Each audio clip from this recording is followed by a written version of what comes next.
What's up, guys? This is Crypto with James talking to you today about the merge, the Ethereum Merge. This is arguably the biggest event that's ever occurred in crypto.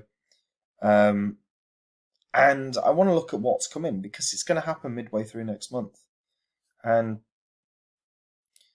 there's a big expectation that prices could rise, but fundamentally, we're also going into September, which is historically the most brutal month year on year for crypto. Consistently down. So I want to take a look at this. If you're holding an Ethereum or any ERC20, this is going to be relevant to you. So pay attention. Before I get into that, I update the spreadsheet. So these are the first 26 coins I spoke about on the channel. Prices of recording. These were the highs that they hit in the last cycle. If you had invested $100 into each of them and cashed out of them during the past cycle, you'd have been in profit for 123k. If, however, you were still holding all that crypto, you'd be in profit for 10k. These are from a combined $2,600 investment. 123k. Max. And we're in a bear cycle right now. When the market's down, it's the best time to invest. And some of the best performers in this spreadsheet were coins I found during the bear cycle, also NKN. And we're in it now. And it's going to be an incredible sort of next couple of years because fundamentally it's time to build positions. It's time to strengthen hands. If you want to see the coins I'm buying in this bear cycle, the ones I think are going to do the huge gains, like I said with Phantom, where I did a Udemy course for $20 saying it was going to 100x. If you'd put $20 into it when I did that Udemy course, you'd be in profit for 13 grand because it did a 677. So if you want to see the coins I'm buying up in this bear cycle, click the link in the description and come check it out. Right, I guess we'll talk about Bitcoin or crypto. So look, these blue lines represent every September. This is a month by month chart. So 1st September down 39.75%. If you're unsure, by the way, the percentages are up here. 2nd September, up 20%. This is at the beginning of Bitcoin's lifespan. Then down 1.37%. Then down 18%. Then up 2.76%. Then up 6.75%. Then down. This is the 2017-18 bull cycle, where we went on this parabolic run. And we had month after month after month of quality performance by the crypto market. In September, still down 8%. Year after, down 6%. 2019, down 13%. 2020, when we started this parabolic run, we started again, gaining. September, down 7.5%.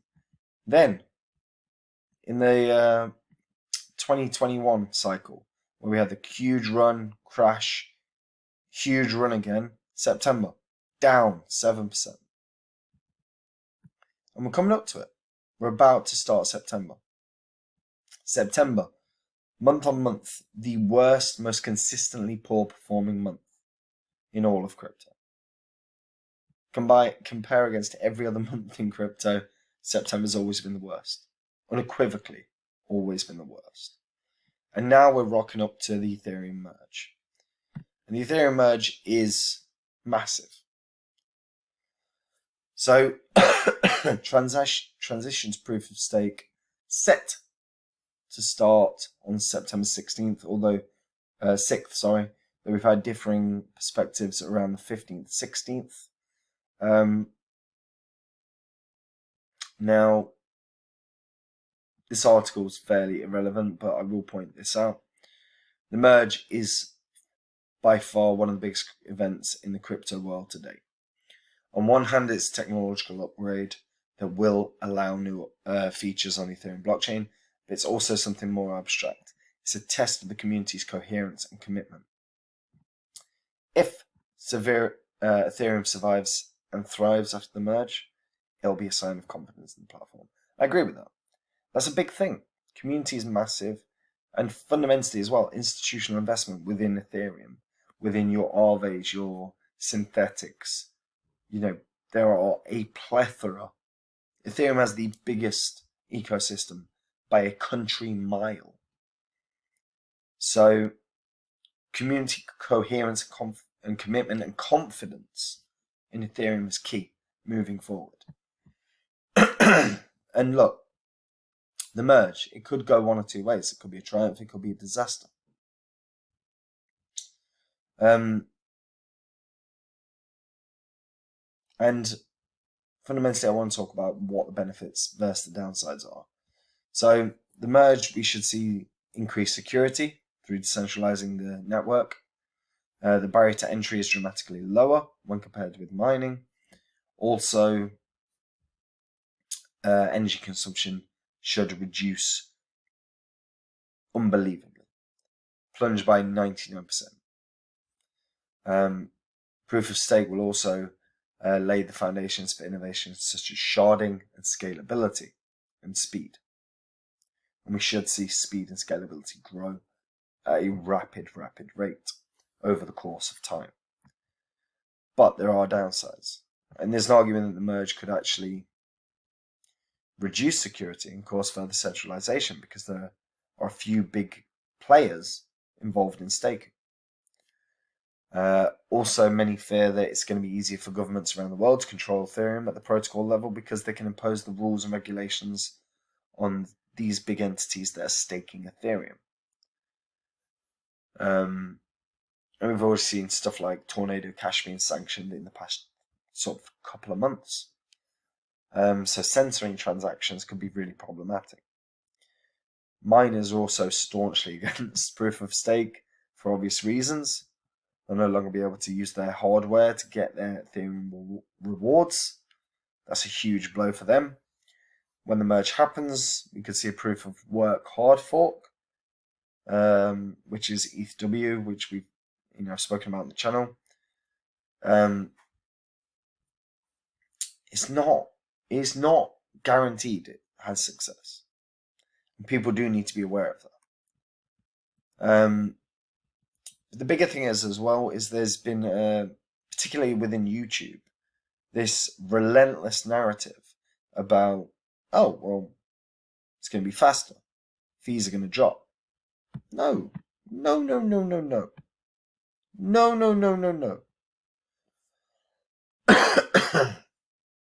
The merge unequivocally will reduce energy consumption. It should increase security. But the bigger thing is, there has been a consistent narrative within the YouTube space of speeds will get better, lower gas fees. And in spite of that constant narrative that we've seen, there is no guarantee of this. The Ethereum Foundation, who are the organization behind the Ethereum blockchain, has actually said the merge is going to have little impact on gas fees. So those prices, those extortionate fees for doing a swap or anything like that are going to continue. People need to be aware of this because fundamentally that has been one of the biggest narratives that has been presented throughout the last year and a half or so, particularly on social media. So get that out of your head if you're an Ethereum user. That isn't happening. And yeah, that's a big deal. Look, we've heard so many people talking about it, but look, no impact on gas fees. So gas fees will remain high depending on the demand and supply of computational power. But the bigger thing is, look, Ethereum is set up to never collapse. Ever. But as a result, there are backlogs for transactions. If you want to push your transaction forward, you have to be prepared to pay a higher fee. That's the way Ethereum has always worked. So the narrative, the proof of stake is going to change that, is wrong. I suppose the difference is if throughput increases over the course of time, and as throughput increases, things will reduce over the course of time in terms of fees, but that's going to take years. We're not talking about like an immediate fix. We're not talking about a 6-month fix. We're talking about years. Improved speed. The claim that transaction speeds will be improved has been repeatedly denied by Ethereum core developers. They argue that it depends on the app that utilizes the blockchain and not the chain itself.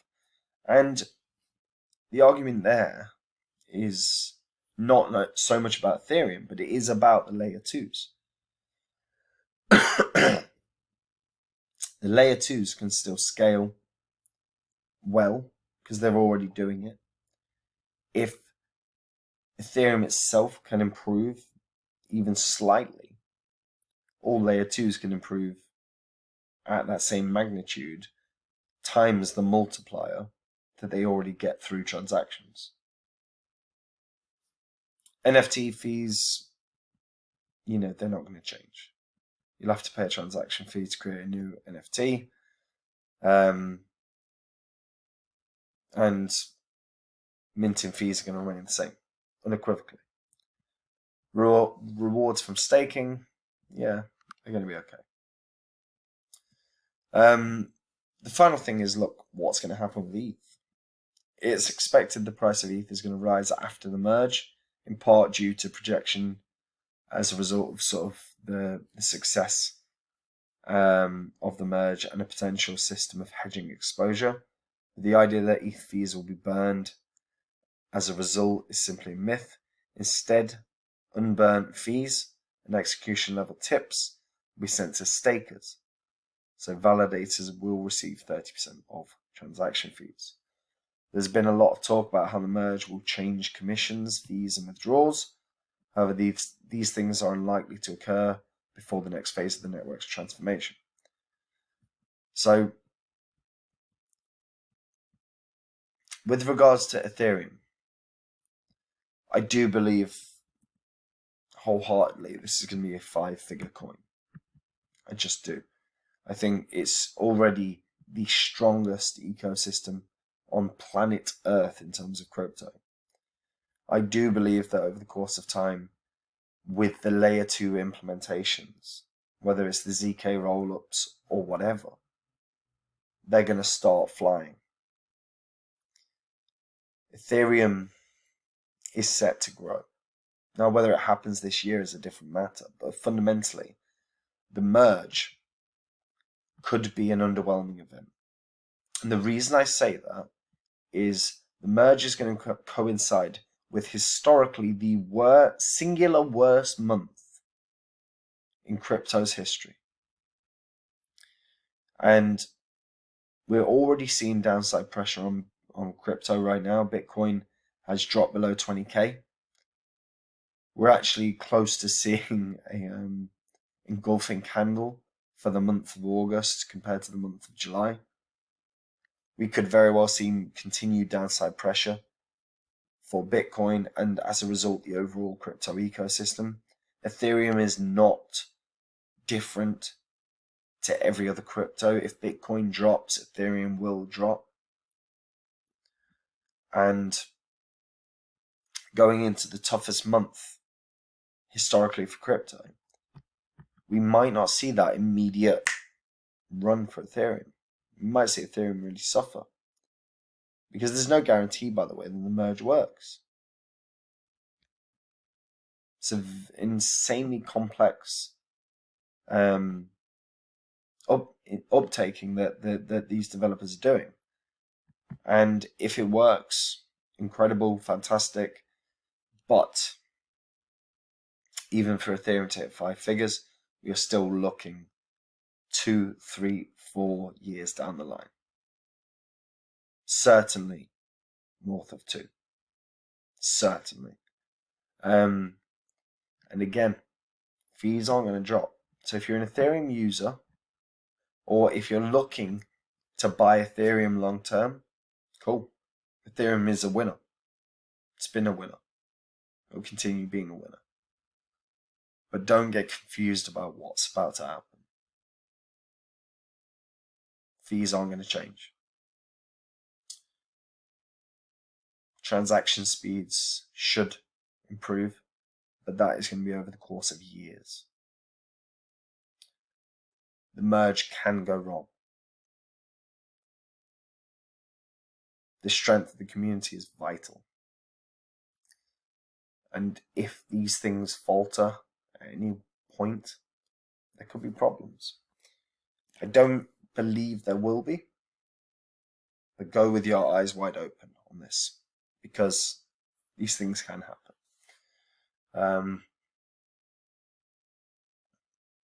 Yeah, it's a very, very interesting one. What do you guys think the merge is going to do? Do you think they've attempted to do the merge at the most inopportune time, given crypto's history around September? Let me know in the comments down below. I'd be really interested to hear what people think. Like the video, subscribe to the channel, hit that bell notification so you know when new content is coming out. And guys, if you want to see the coins I'm buying up in the bear cycle, while these markets are down, come check out Copy My Crypto. It's where I share everything I'm buying. Obviously, I've built a lot of positions. I'm looking to strengthen some of the positions I've got right now. I think I'll be doing that a few times across September as the market continues a downslide. I'm also looking to add some brand new positions of coins I think can 40, 50, 100x. If you want to see those coins, come to the site, read through it. If it resonates with you, I really look forward to seeing you there. Take it easy, folks. Bye-bye.